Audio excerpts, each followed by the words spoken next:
Hi, everybody. My name is Carl Darden, and I'd like to welcome and thank all of you for joining us today on Navy Sports Central. I'm your host, and this is the official podcast of the Navy Sports Nation, where we take a deeper dive into Navy sports. Today, I'll be joined by a very special guest who will give us a first-hand look at Navy Rugby's national championship season. We'll be discussing that in our deep dive segment. Our sports update will include the final count on the number of Patriot League titles the Mids finished with, including the last 3 they picked up. We've got all that plus our Ask Me Anything, Question of the Day, and Midwatch segments as this year's sports season draws to a close. So please, stick around.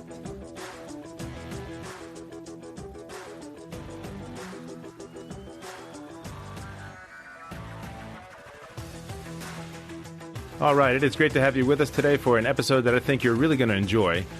Whether you are a returning listener or checking us out for the first time, thanks for making us part of your day. So let's go ahead and kick things off like we normally do with our sports update. And we're going to be spending most of our time talking about both the track and rowing teams. I'm going to go ahead and start with men's and women's track. And I've got to say that I don't know that I can recall a time when the Mids have had so many athletes come through with top performances at these big meets where everything is on the line.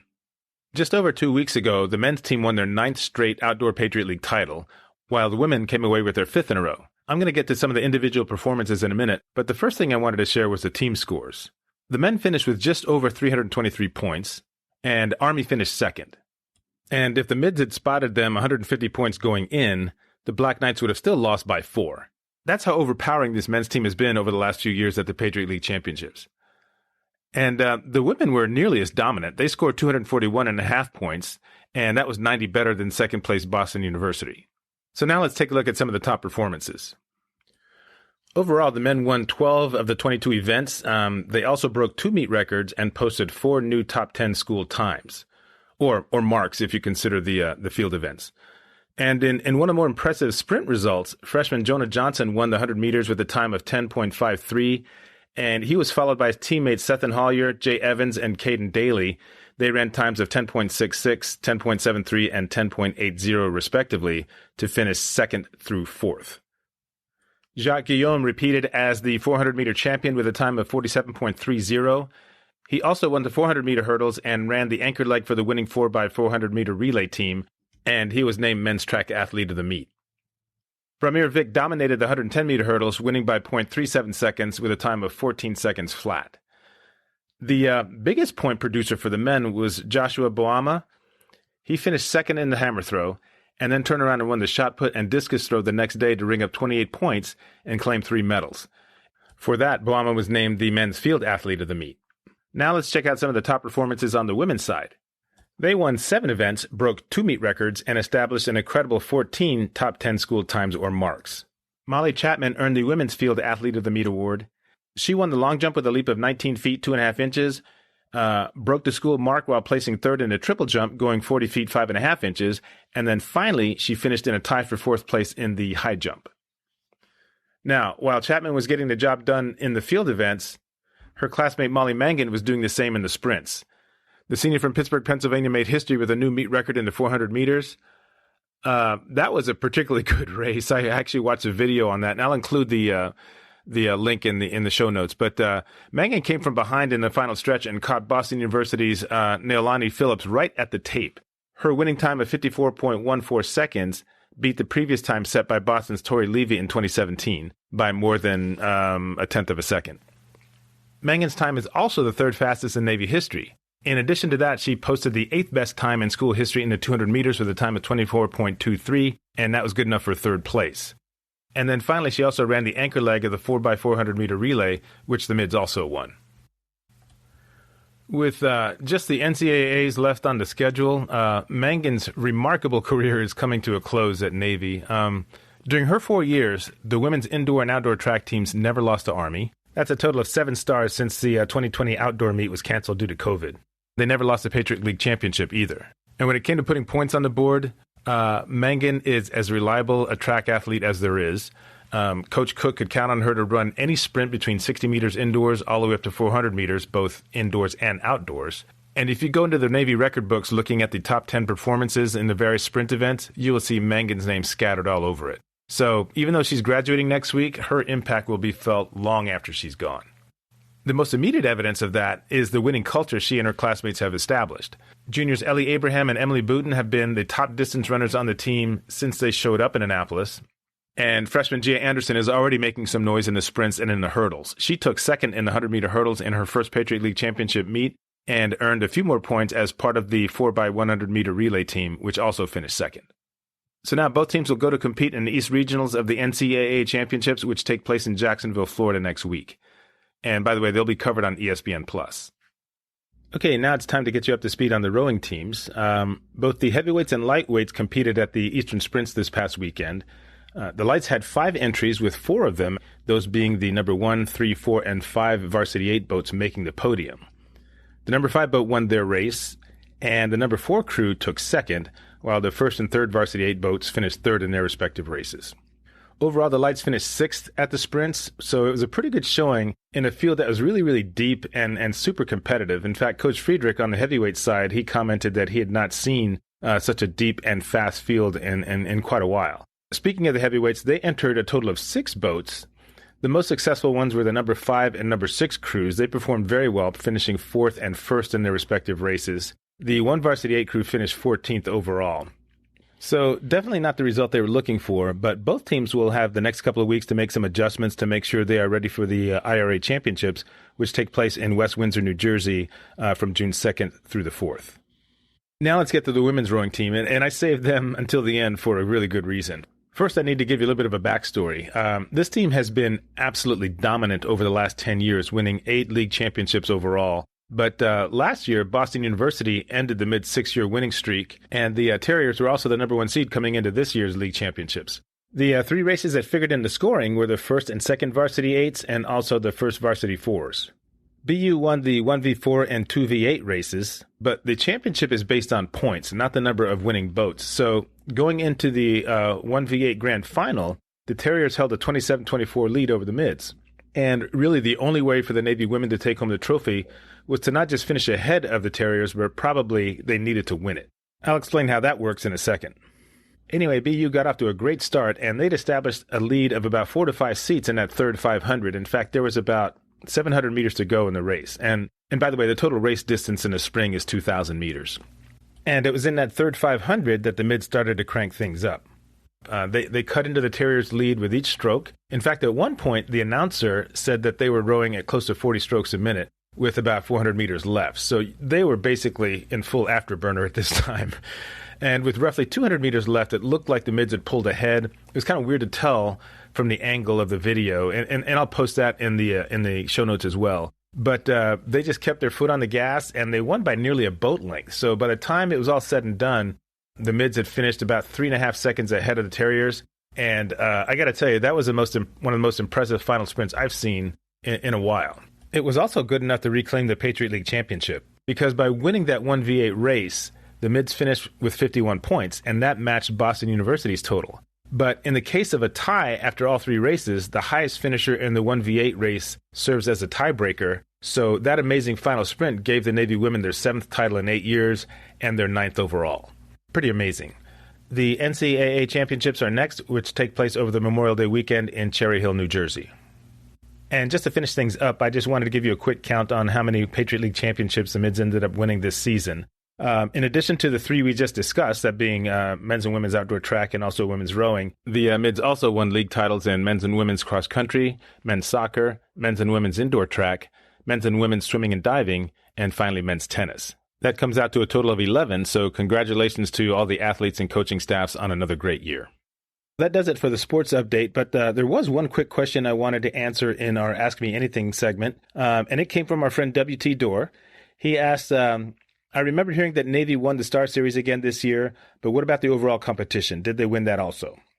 Mr. Dorr, thanks again for the question, and it's a good one because as recently as 2019, Navy did win the Star Series 13-11, but came up one shy overall. Army had the edge 20-19 during that season. But this year, though, the Mids managed to hang on by that same 20-19 count. The Black Knights made up a lot of ground by taking both lacrosse star games, and then the women lost a tough one 12-11 in double overtime in the Patriot League semifinals. And then the baseball team lost all 3 games of a 3-game series, so that made things a lot closer. Anyway, another sports season is in the books, and the Mids once again came out on top in both the Star Series and in the overall competition, so that's really good news. Coming up next, we have our Deep Dive segment, which you will not want to miss. The Navy men's rugby team will be front and center, and I've got an awesome guest joining me who played a critical role in their success. So don't go anywhere.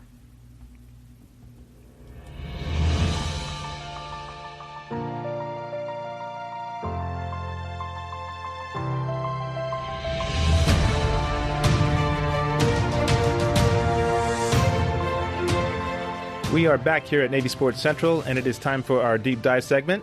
Our guest today has just finished up his first year as the assistant director of the Navy men's rugby program. Prior to arriving in Annapolis, he was at Dartmouth, where he led the Big Green to multiple Division I AA national championships. He brings with him a wide range of collegiate and professional rugby expertise, which played a huge role in the Mids title run this year. So I'm very happy to welcome Coach James Willix to the podcast. Coach Willix, thank you so much for joining me today on Navy Sports Central. I'm really looking forward to talking with you about your first year with the team and how things came together in what turned out to be an amazing season. Thank you very much for having me. All right, so Coach, I wanted to spend the time looking at this journey through your eyes, and I want to start with the day that the assistant director position first came onto your radar. How exactly did that come about? Yeah, it's actually quite a long story, to be honest with you. So Coach Hickey, director of rugby here at Naval Academy, him and I have a long-standing relationship. Back in 2012, him and I both took up positions at Dartmouth College in Hanover, New Hampshire. So we worked together on and off. I bounced back and forth, a short stint back in New Zealand, back here. But we worked together for around 4 or 5 years up there in New Hampshire. So we had a really good relationship. We kept in touch. I went to Penn State for a little bit. Coach Hickey came down to Navy, which then opened the Dartmouth job up for me to go back to Dartmouth. And we stayed in touch this whole time. And Coach Hickey had always talked about, like, he'd love to get the band back together. Mm-hmm. And then, obviously, some things happened with the alumni here and with the athletic department here in AAA. And the program was in the process of being elevated to varsity.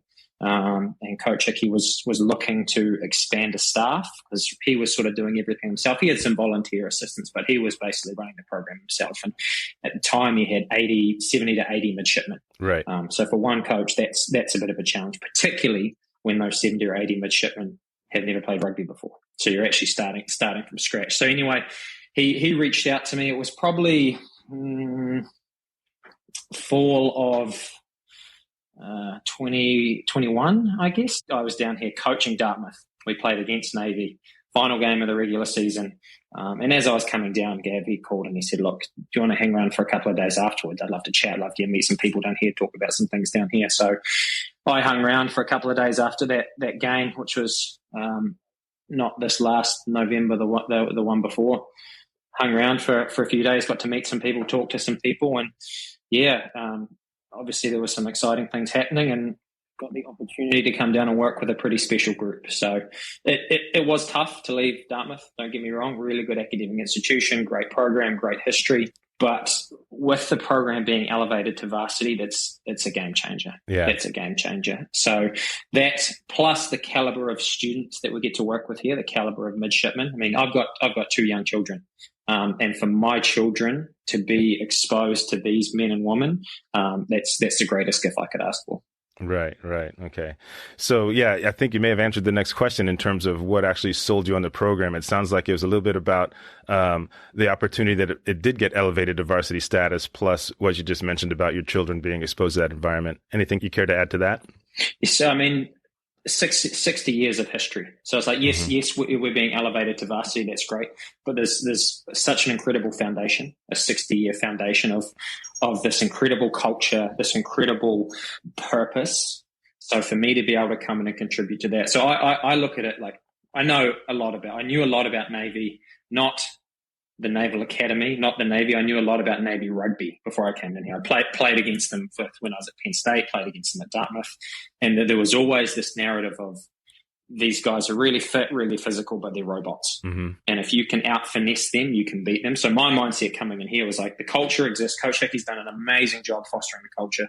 I look at that as like, okay, if I can just come in and make us a little bit more technically and tactically savvy, all of a sudden we can have some great success from a rugby standpoint. Right. All right. Well said. Now, you have a significant amount of championship experience from your time up there at Dartmouth. And what I want to know here is, what was the common thread that ran through those championship teams? Obviously, the talent's got to be there, right? That foundation has to be there. But beyond that, what was the common thread with those Dartmouth teams, and what did you see that you'd be able to bring to Navy? Yeah, that's a good question, actually, and I pondered that one for a little bit there. I think trust is probably a big thing there. Mm-hmm. Is that I think back on some of those championships we won back there, we had a group of players that really trusted each other, really trusted the process, and really worked hard for that. And I think that's been a big part of our success this year, was that there is a deep trust between the players, between the staff, between everyone involved in the program. And then along with that trust it's a bit like a shared accountability, basically, like everyone holds each other accountable. Right. And I felt we probably had that at a lot of those Dartmouth things. But what we have here is expanded on that. Like, I mean, the level of accountability that our players have to each other here has been phenomenal. Obviously, the results have reflected a fair bit of that. Right. Okay. So one of the things that you're probably well aware of now is when you talk about Navy sports, and it doesn't really matter what the sport is, it could be croquet for all but beating Army is a big deal, right? Yep. Yep. So as fans, and especially being part of the alumni, our minds are conditioned to judge the success of a season on whether or not Navy beats Army. You guys did it 3 times. And when I was watching the replay of the championship game, one of the announcers said that Coach Hickey actually credited you with bringing some of the things to the table that helped Navy get over a little bit of a hump, because at the club level, I guess Army had the edge. Of course, they're a varsity program from a while back, and they were the defending national champions. So can you speak to that a little bit? What was it that you saw when you first came on board? I think you mentioned a little bit of it earlier, but what was it that you saw? You said, okay, if we can change this and this, then we've got a really good shot at just knocking Army off their perch. Yeah, the Army ones, that's funny. And I'll go back to one of your earlier questions, actually, the coming to the assistant director position. So last year, Army won a national championship. Okay. They lost one regular season game. That one game they lost to was Dartmouth. When I was coaching Dartmouth. So I do I think that that carried a fair bit of weight in people's eyes down here. They're like, oh my goodness, okay, you can beat Army there. So now there's a lot more to the story than that, but it was, we did manage to tip them much. It was quite nice. That was the first time in 25 years, I think, at Dartmouth we'd beaten West Point. But to answer your question there, no, I mean, for me, it was just about let's build a really simple game model. Let's build a simple model that suits our strengths. And a lot of our strength is based on effort and work rate. Okay, we've got a group of midshipmen who do a lot of those things that require no talent, getting up off the ground faster than others, discipline. They do all those things really, really well. So I sort of came in and looked, okay, how can we build a simple game model that maximizes our strengths and puts us in positions to be successful? What that looked like from a tactical standpoint is we spent a lot of time on a set piece, so scrums, lineouts. So set pieces are basically every time it's a contest for possession. If we felt we could dominate them, that sets us up really well. At defense, okay, we don't have a lot of attacking flair.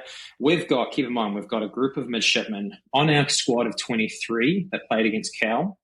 13 of them had never played rugby before getting to the Naval Academy. Okay. All right.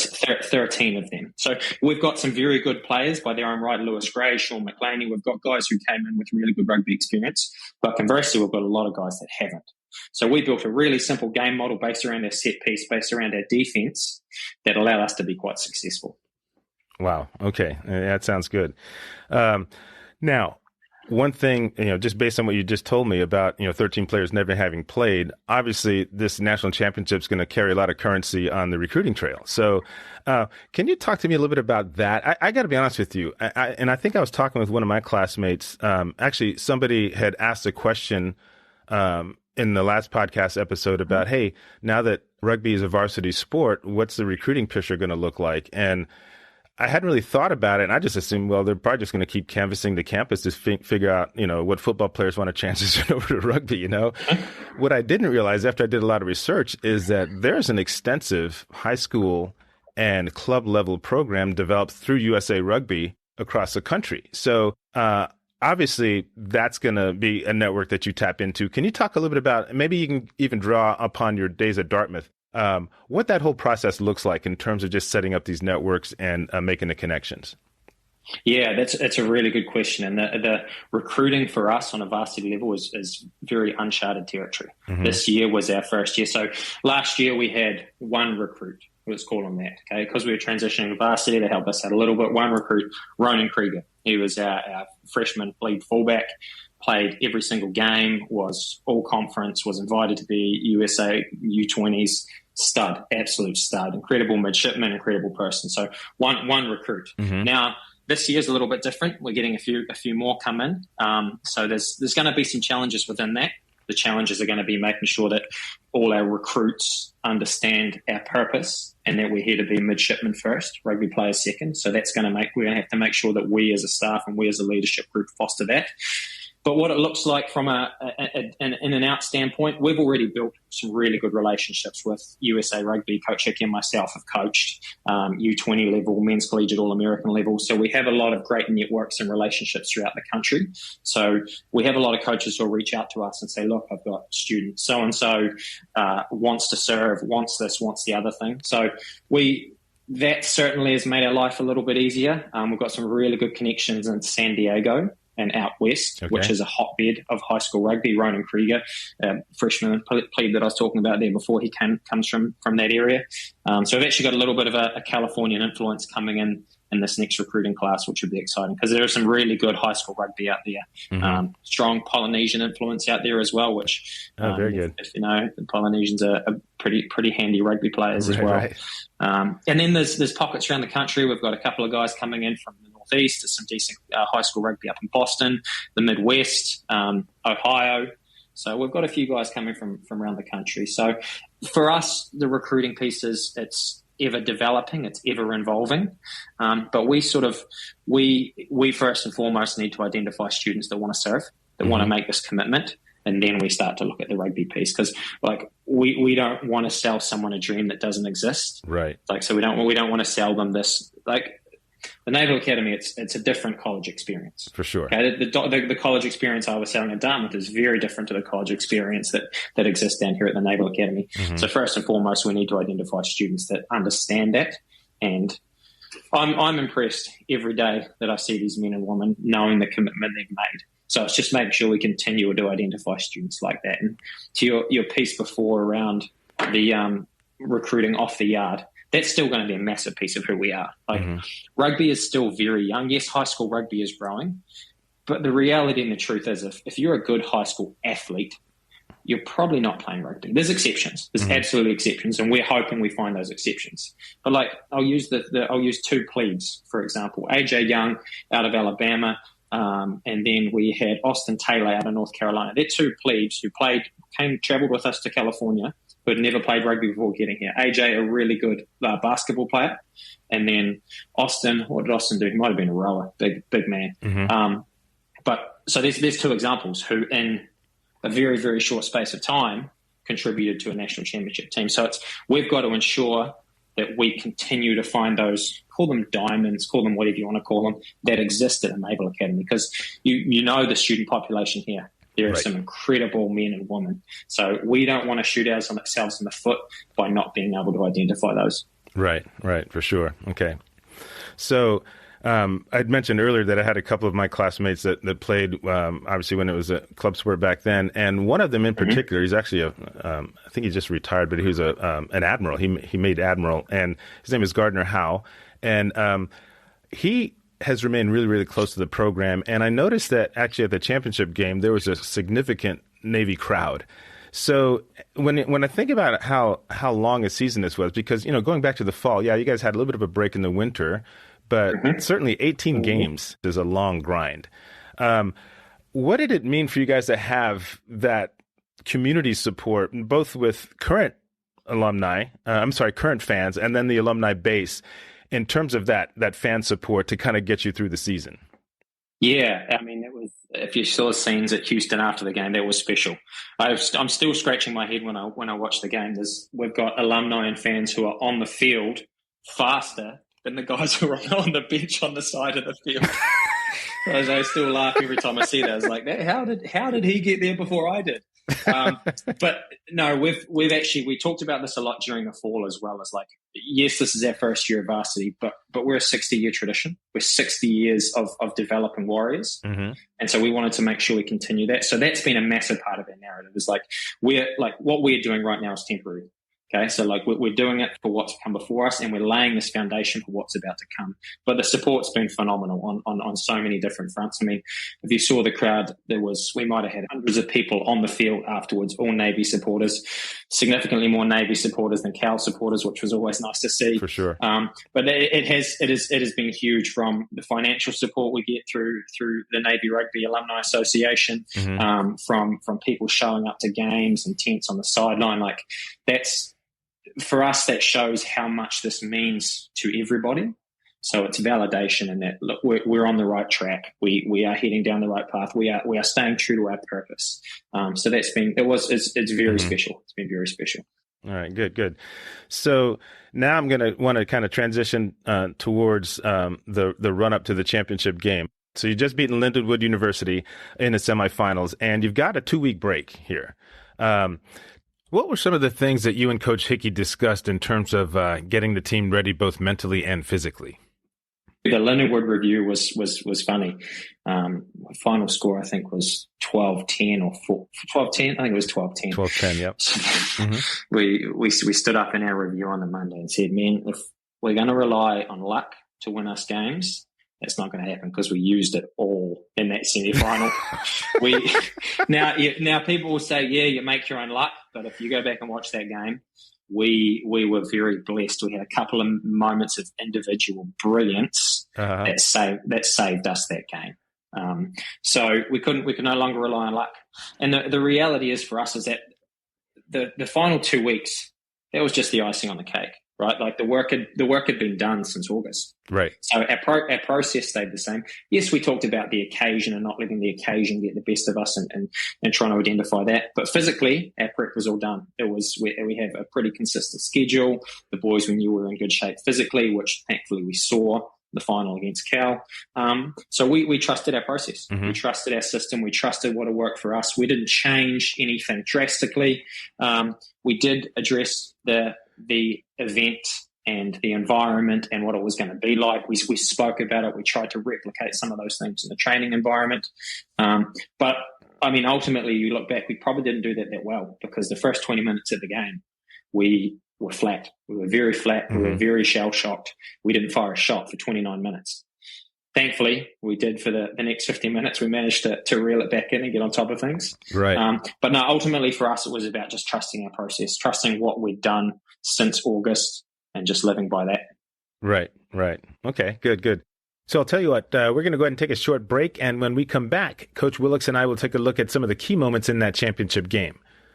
Stay close.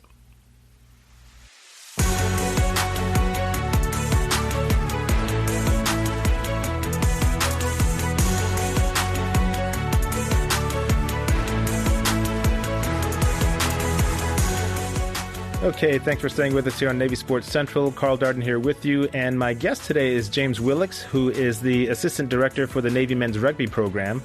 Coach, what I'd like to do now is talk a little bit about the game itself as it developed. And my analysis for rugby is going to be extremely basic. Not like I could break down a football or basketball game, and I'm going to go off of a lot of what the announcers were saying, okay? So in the first, like you said, the first 20 minutes prior to that first water break, California did a really good job of just straight up running north and south and just keeping the ball moving, vertically, right? Was that something that you were expecting? And what kind of adjustments did you make as time went on? Because in the second half, they got that one try, but that was basically it. Yep. So clearly there was something that happened that worked in your favor. Yeah. So we actually, we knew that's what they were going to do. Okay, we played Cal in the spring, and they had some really good success late in the game, and actually came back and made it close through that very vertical, quick pick game. So tactically, we had prepared for that. technically, we probably hadn't prepared enough. So we'd done a lot. We hadn't actually addressed like the contact piece, the collision piece. So that's where that 20-minute water break, and particularly at halftime, we really addressed the technical elements of that solution, which is pretty simple. It's just our body height. It's like we've got to drop our body height. That's going to allow us to dominate these collisions, and then we're going to be in a good space. So yes, we knew they were going to do it. Tactically, we knew it was coming. Technically, we probably weren't quite sharp enough, but we did address it, and the boys did a really good job with that. And then in the second half, technically, obviously, we solved that, and then we actually started to play a little bit more Navy Rugby. So go back to the previous piece around our set piece. So our line out for us was a really big part of our game. We had a lot of good success with our line out and line out more. Our line out probably functioned the worst it had all spring, that first half against Cal, right? Which certainly didn't help us. So that gave them a lot of momentum. It sort of took our strength away from us and then played into their hands. Thankfully, we were able to get that right late in that first half and heading into that second half. And obviously, that halftime was interesting because people think it's like, oh, you make a lot of adjustments and you must have done this and you must have done that. And yeah, we talked around a few things that we were seeing that we felt we could do better, particularly in regard to that stopping their quick vertical game. But Jack McMahon, our captain, I remember sitting there. He spoke at the end, calm and collected. He said, "Man, I'm the calmest I've ever been. You know what we've got to do. Let's get there and execute." And I just remember him sitting there and the look on his face, just complete confidence, complete trust in what he was going to do, complete trust in the guys around him. And then they went out there and did it. Yeah, good stuff. Now, one of the players that I was hearing a lot about during the year was Lewis Gray. And you didn't hear his number called a lot offensively, but the announcers really did focus on his defensive effort. And when it comes to sports, I'm kind of a defensive guy anyway. I mean, when I played club lacrosse, I played defenseman. When I watch basketball, I'm watching what the defense is doing, you know? So can you speak to his effort on defense and how that really kind of helped stabilize the effort in the second half and kind of gave you guys what you needed to jump ahead?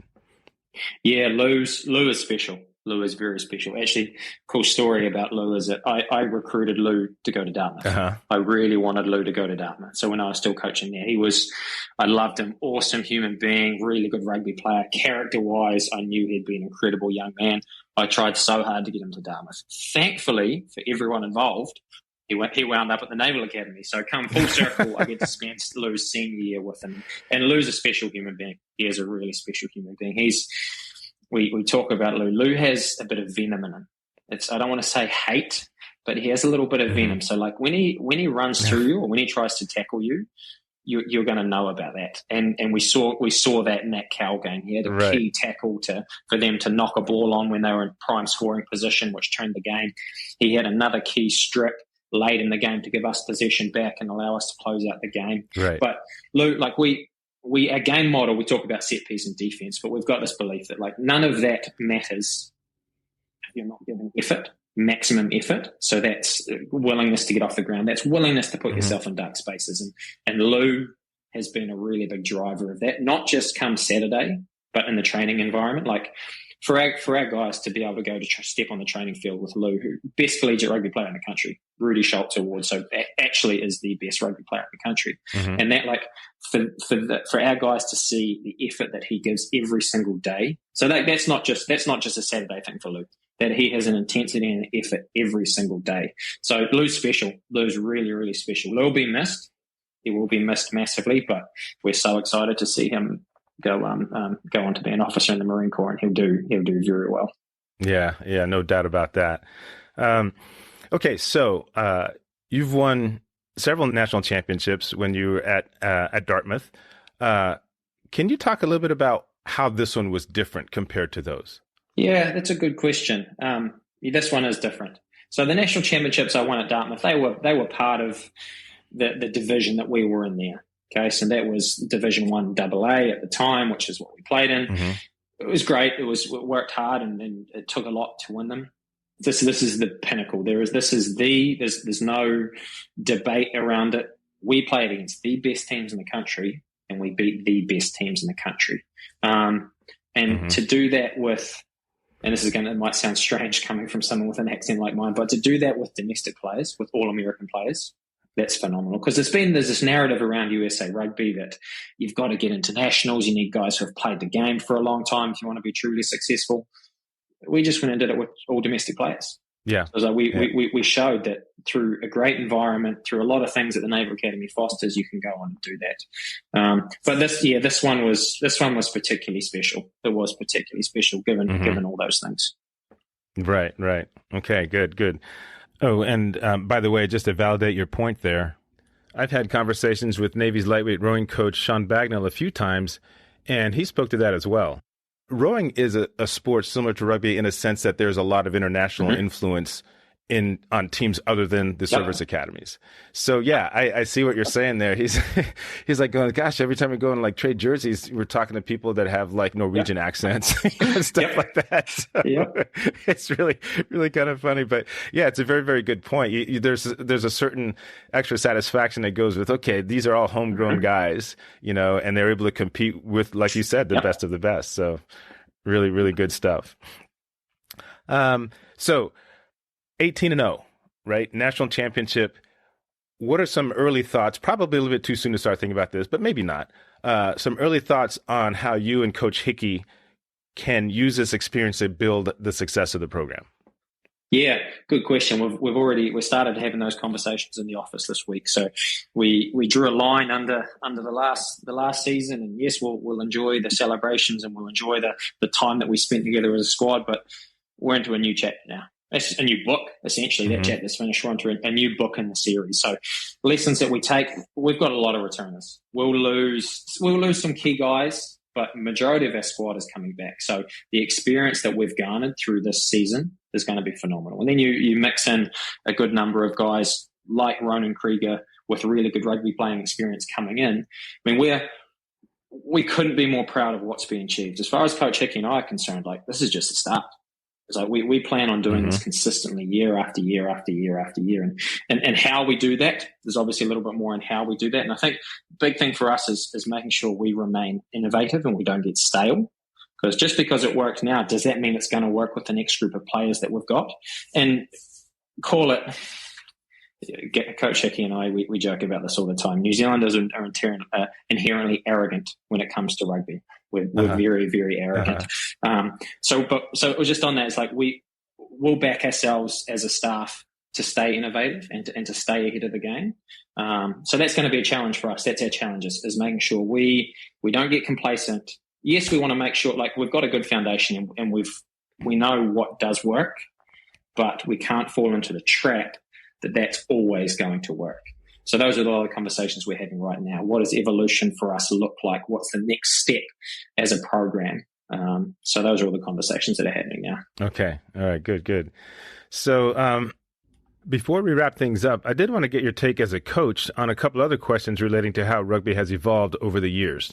In every sport that I follow, and whenever I talk with either a coach or somebody who's got way more experience than I do in that particular sport, I always ask them, okay, when you think back over rugby in this case, over the last, say, decade or so, has there been a specific innovation to the game or rule change to the game that really kind of made it more exciting to watch? And if so, what would that be?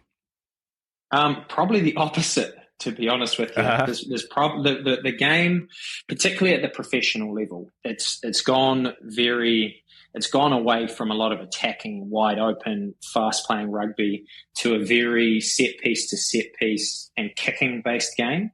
So there's a lot of kicking. Territory is massive. Got it. Okay, so like if you can be playing in the right areas of the field, that's a massive part of the game. So that probably South Africa won the last World Cup, not the last one, 2 World Cups ago on a model of rugby that was basically kick and tackle. Every time they had the ball, they were going to kick it back to you and they were going to tackle you, turn you over, and then capitalize off your mistakes. And that model seems to have transitioned into a lot of rugby now. So a lot of rugby is doing that. So yeah, it's probably gone the other way, to be honest. So there's a lot of mauls. So if you obviously saw our Cal game off the line out, you can build a maul. It's really hard to stop. It wouldn't surprise me within the next year or two if they make some law changes around that to force teams to be a little bit more creative there. So it's probably gone the other way. It's probably less exciting now than it used to be 10 years ago. But part of that's too probably there's more. The game's been professional now for longer. There's more eyes on it. There's more tactical detail. There's more technical detail. So teams and people collectively are starting to figure out like how to win rugby games. And that's what we talk about too, is like, look, like we want to play good rugby, but we're not behooved to play exciting rugby. We want to teach our midshipmen how to win. Okay, our purpose is greater than playing exciting rugby. So sometimes the knock on the service academies is that they're robots. We don't play a lot of rugby. We are trying to break that, but at the end of the day, it's not our job to play exciting rugby. It's our job to teach these midshipmen how to be successful, how to prepare, and how to win. Understood. Okay, so kind of going along those lines now, you are the NCAA or I'm sorry, CRA rugby commissioner. Or you're on the rules committee, let's put it that way.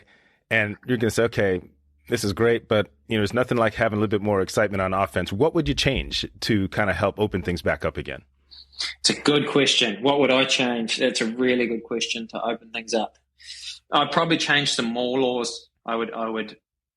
There's actually talk around changing the penalties. So when you win a penalty, you kick to touch and you get the line out. There's people actually talking around changing that law, so that would take the mauling piece out of it. They actually added a new law 2 years ago around the kicking game. It's called a 50-22. It's if you kick the ball from inside your 50 and it goes out inside their 22, you get the ball back. And what that was supposed to do was supposed to force the defense to drop more defenders to cover that, to give more space to attack. Didn't really work as they had planned it. The MLR is the Major League Rugby, the professional league in this country. They're trying to do a lot of innovative things around speeding the game up.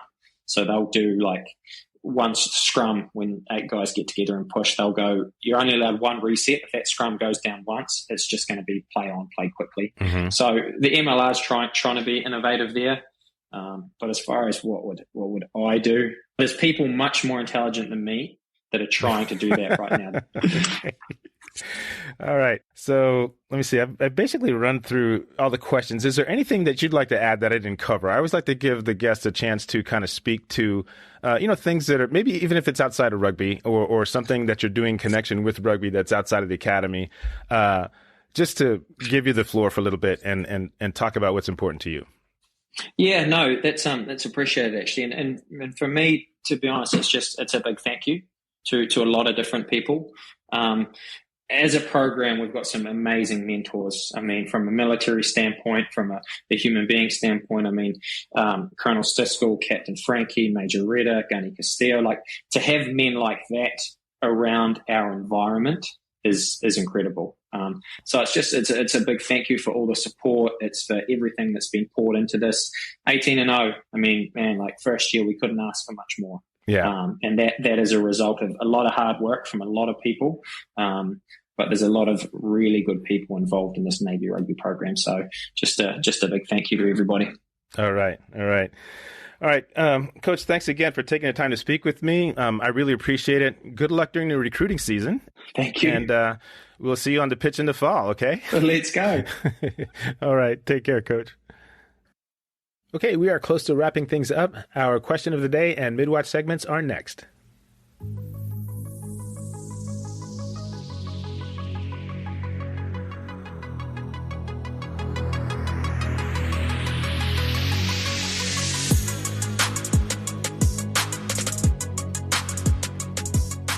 All right, we are heading down the home stretch here at Navy Sports Central, and that means it's time for our question of the day. First, let's go ahead and check the responses to the question from our last episode. And the subject was Navy's new offense that is being installed this year under offensive coordinator Grant Chestnut. Navy's offense averaged just over 85 passing yards per game last season. The new option-based system that Coach Grant Chestnut is installing will feature more run-pass option plays out of the shotgun and other quick-hitting passes out to the perimeter. Knowing that, how many passing yards per game do you think the Mids will average this year? And our choices were A, 90 to 99 yards, B, 100 to 109 yards, C, 110 to 119 yards, and D, 120 yards or more. So here's how things broke out.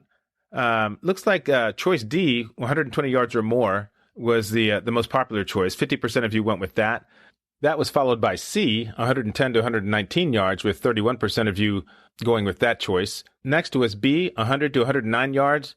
There were 18% of you who see a little bit of an increase in Navy's efficiency on the passing side. And then finally, there's 1% of you who don't see much of a change at all, choosing 90 to 99 yards.